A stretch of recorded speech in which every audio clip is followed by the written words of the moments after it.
Welcome to this video on how to use external automated defibrillation, or commonly known in the marketplace, an AED. Now, each service or each area will have a different type of AED. Some are in the community in phone boxes and some are in our pharmacies. And because you're in home care, it's important for you to know where your closest AED might be. Equally, trying to get hold of an AED in the community, you may find that a first responder service will bring one quicker. So obviously don't waste your time looking for one, call 999. However, if there is one around, make sure you get it. So we've already done the first principles. We've gone through, we've done our primary survey and we've started our checks, and then the AED arrives. So as the AED arrives, you're going to open it up. And what should happen, they all look slightly different, but roughly all the same. You'll have an on button and a shock button. And this is a child setting. Now on here, you can see, and all AEDs have exactly the same imagery on them. They'll have a picture of the body showing you where to place the pads. So on an adult, we're doing the top left-hand shoulder, right-hand corner under the rib cage for the pad.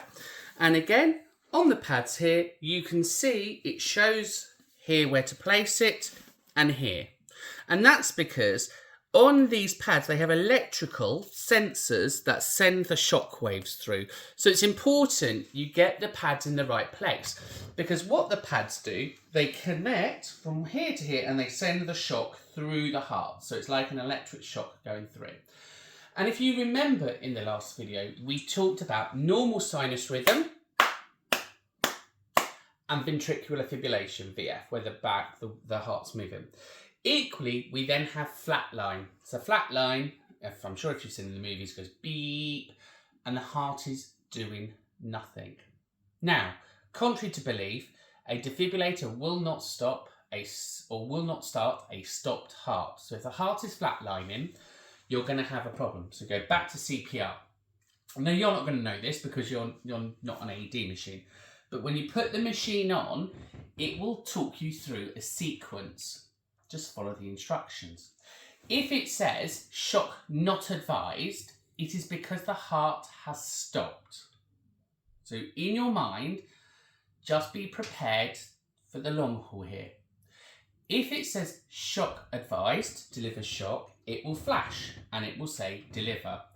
As you deliver the shock, simply stand back from the body, make sure nobody's touching, say stand clear, do a sweep if you want, if people are around, and it will deliver the shock.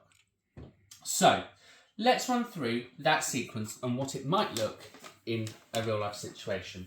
So I've come in, I've got Annie on the bed, she's obviously not breathing. I've done the hello Annie, can you hear me? Can you open your eyes?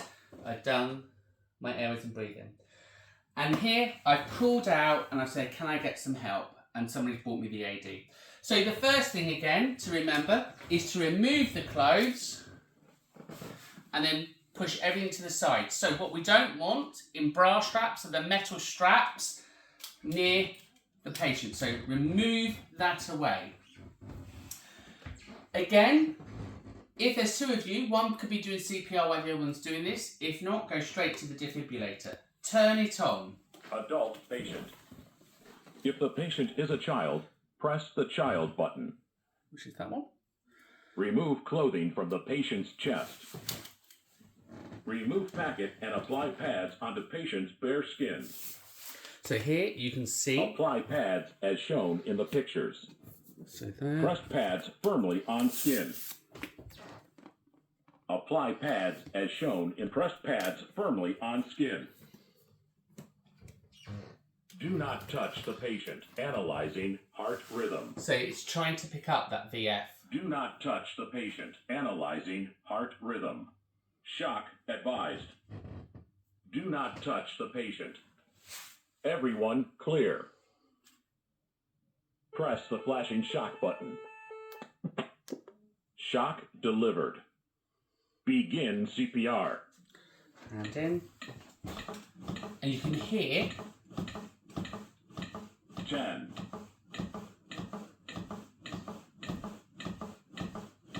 20,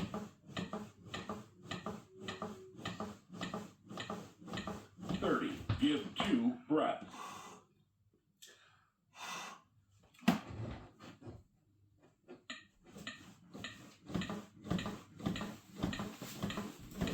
Ten.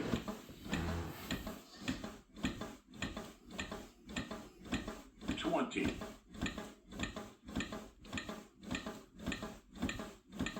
30. Give 2 breaths.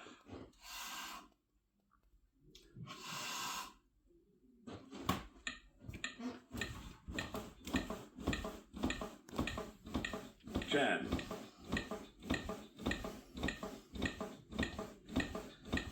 20.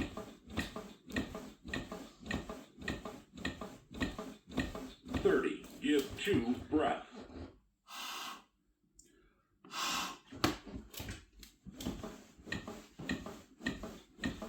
And it will keep going until it wants to reanalyze. And so in your exam, you have to keep going until the machine tells you otherwise. 20.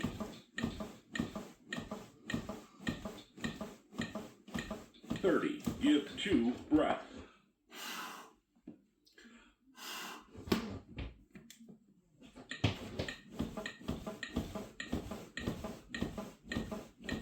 10.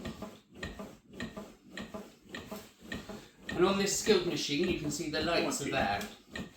So if you've got the 2 lights on, you know you're doing the right depth. 30. Give 2 breaths. It goes red for an error. Stop CPR. Do not touch the patient. Analyzing heart rhythm. Stand clear, everyone. Do not touch the patient. Stand clear, Analyzing everyone. heart rhythm. Shock advised. Do not touch the patient. Everyone clear. Stand clear. Press the flashing shock button. Shock delivered. Beat. Okay, so that's your sequence for an AED machine. In the exam, you have to come in, you have to be seen to clear the chest, you have to put the pads in the right place, and you have to perform effective CPR. So on the skills machine, those lights have to be consistent, so error rate has to be minimal, and you have to go until the machine says stop. So if you've got any problems, you also need to let your instructor know beforehand. But again, this is a practice thing. You need to make sure you're in a comfortable position because sometimes that machine can go on a little bit longer. And again, you can hear in my breath, I'm slightly fatigued after a couple of minutes of doing that. But that's your sequence for using an AED.